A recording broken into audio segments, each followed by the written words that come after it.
Assalomu alaykum hammaga.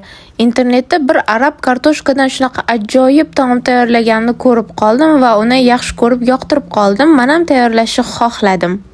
Lekin bu taomni tayyorlash jarayonida o'zimizning oshqozonimizga, o'zbeklarimizga mos qilib, o'zgartirishlar kiritib tayyorladim va retseptini sizlar bilan ham bo'lishkim keldi.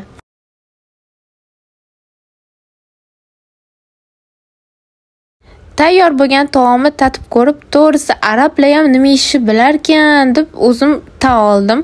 Vobshe mazasi zo'r, ko'rinishi ham, o'zi ham to'yimli, chiroyli. Agarda mehmondorchilikda tortsanglar ham sizlarni umuman uyaltirib qo'ymaydigan ovqat bo'ldi.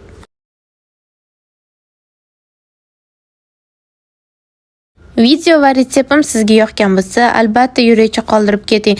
Shunga o'xshagan bir-biridan chiroyli, mazali va noodatiy retseptlar kerak bo'lsa, albatta meni profilimga podpisatsiya bo'ling. U yerda bundan ham zo'r retsept va videolar bor.